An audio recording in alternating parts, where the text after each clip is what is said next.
হয়, এই মুহূৰ্তত মই উপস্থিত আছোঁ দক্ষিণ হালমাৰাৰ যি ফকীৰগঞ্জ আছে, ফকীৰগঞ্জ অঞ্চলত। কিন্তু বাৰিষাই কিন্তু দেখা গৈছে কাল ৰূপ ধাৰণ কৰিছে দক্ষিণ হালমাৰাৰ ফকীৰগঞ্জৰ বিভিন্ন ঠাই বাৰিষাই উঠাই লৈ গৈছে। কিন্তু মই বৰ্তমান উপস্থিত আছোঁ দক্ষিণ হালমাৰাৰ ফকীৰগঞ্জৰ যি বৰাইবাৰী অঞ্চল, এই বৰাইবাৰী অঞ্চল দেখা গৈছে যে এইবেলি 400 পৰা 500 ঘৰ বাৰিষা যাযাব গৈছে। বিভিন্নজন বিভিন্ন ঠাইত যাবলগীয়া হৈছে আৰু ৰাস্তা ঘাটে থাকিবলগীয়া হৈছে। গতিকে মোৰ সৈতে এইখন ঠাইৰ স্থানীয় ৰাইজ তেখেতৰ পৰা আসলে জানিম আচলতে তেওঁলোকৰ বৰ্তমান পৰিস্থিতি কি আছিলে, তেওঁলোকে কি কৈ আছিলে, কি ক'ব পৰা আচলতে আপোনালোকৰ বৰ্তমান পৰিস্থিতি কি, কেনেকুৱা ভাব? পৰিস্থিতি খুব খারাপ। আমি ঘর বাড়ি কোনো জায়গায় নিবার পারতেছি না, কোনো জায়গায় যাওয়ার পারতেছি না। কোন জায়গায় যাবো? জায়গা থাকলে আমি যাবো নদীর পারে পারে রয়েছি। এবার কেমন কোন ঘর ভাঙিছে? এবার 400-500 ঘর ভাঙছে। আপনি যে কলে যে যাব পারে না, মানে কি টাকার অভাব না কি? টাকার অভাব যাবার পারে না। কোনোবা জনপ্রতিনিধি আপোনালোক খবৰ লৈছে না নাই? নাই, কোনো খবৰ না। হ্যাঁ, কোনো খবৰ না নাই। এইবোৰ মানুহ ক'ত গৈছে, কোন ঠাইত? সেই যে ভর যে নিছে সেই যে গেছে, তারপর আর আহা নাই এই জায়গায়।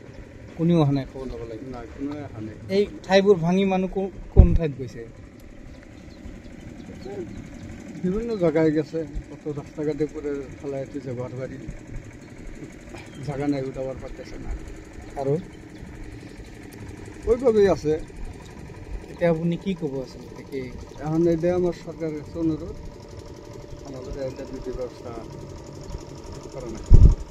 হয়, এই ৰাইজৰ মন্তব্য ল'লো। আপোনালোকে ইতিমধ্যে শুনিলে তেওঁলোকে কি ক'লে। আৰু এইখন যে দেখিছে, এইখন হৈছে এখন LP স্কুল। এইখন স্কুলে হয়তো আজি আছে, কালি হয়তো নাও থাকিব, ভাঙি বেলেগ ঠাইলৈ যাবলৈ গৈছে। ফকীৰগঞ্জৰ যি অঞ্চল আছে, এই অঞ্চল হয়তো নাও থাকিব পাৰে, কিয়নো দেখা গৈছে ফকীৰগঞ্জৰ যি বৰ্তমান ভয়াৱহ পৰিস্থিতি ৰূপ লৈছে, কিন্তু কোনো ধৰণৰ স্থানীয় বিধায়ক বা সংসদ কোনো ধৰণৰ গুৰুত্ব দিয়া নাই বুলি ৰাইজে ইতিমধ্যে অভিযোগ কৰিছে। ফকীৰগঞ্জৰ বিভিন্ন ঠাই ভাঙি চুৰমাৰ হৈ গৈছে আৰু বিভিন্ন ঠাইত ৰাইজে যাব লাগিছে, কিন্তু এওঁলোকে দিশা হাৰা হৈছে। কিয়নো প্ৰত্যেক বছৰতকৈ বিশেষকৈ এইবেলি কিন্তু বেছিভাগ নদী ভাঙিবলৈ ধৰিছে। গতিকে এতিয়ালৈকে বন্ধ হোৱা নাই। গতিকে এওঁলোকে পৰিস্থিতি নিমন্ত্ৰণ কৰিব পৰা নাই। যিসকল ৰাইজ আছে এওঁলোকে কিন্তু ক'লে যে আমালোকে হয়তো বিভিন্ন ঠাইত যাব লগা হৈছে, মেঘালয় যাব লগা হৈছে, কিন্তু চৰকাৰৰ ফালৰ পৰা বা স্থানীয় বিধায়ক অজয় চৌধুৰীৰ ফালৰ পৰা কোনো ধৰণৰ সহায় সহযোগিতা পোৱা নাই বুলি ৰাইজে ইতিমধ্যে অভিযোগ কৰিছে।